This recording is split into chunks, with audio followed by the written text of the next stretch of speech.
But what is this peace? I think oftentimes we misdefine this thing called peace. We think it's merely the absence of violence or the absence of conflict or the absence of aggression. I want to suggest to you that this isn't really the true definition of peace, at least not the foundational definition of peace. We think of it in these cliché terms, or I would say superficial terms. While they have big, important issues, in terms of aggression and all these things, we need to get back down to what fundamentally peace is really all about. We've gotten into a cliché version of this. May I suggest to you that the ancients did not see world peace this way. They did not see peace as merely the absence of conflict or the absence of aggression or the absence of violence. No, they saw peace as something that was about reconciliation, something about being made whole.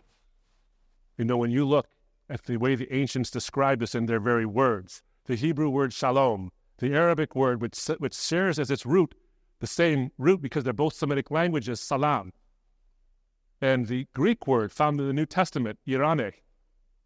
These words from different cultures, in different forms and in different aspects, they don't mean the absence of conflict. They don't mean merely the absence of strife or violence. What they mean is wholeness. What they mean is reconciliation. That's what they mean. And so to have true peace is to have this sense of being made whole once again. Now, I want to take you to a story in the Bible.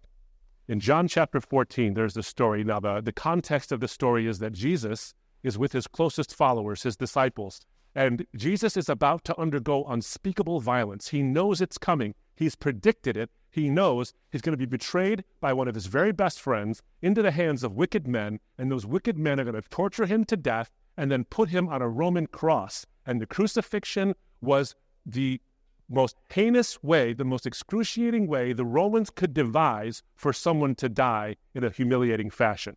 And he knew it was coming within hours of the Last Supper he's having with his closest friends. So he knows violence is coming. And amidst that knowledge that the violence is coming, Jesus says, "Peace I leave with you. My peace I give to you, not as the world gives, do I give to you. Let not your hearts be troubled, neither let them be afraid." That's fascinating, because if peace is simply the absence of conflict, the absence of violence, the only person in that room who shouldn't have had peace would have been Jesus, because he knows the violence is coming. And yet he has something that the world does not give, in his own words. He has peace. What is the peace he's talking about? It can't be freedom from violence. It has to be the relationship he has with the Father. That pure, whole, complete salam, shalom, irane. And he offers that to his disciples. He's the only one who shouldn't have had peace, but he had peace left over to give. You see, that relationship he has with the Father is something so whole that no violence and no injustice on this planet could take it away from him.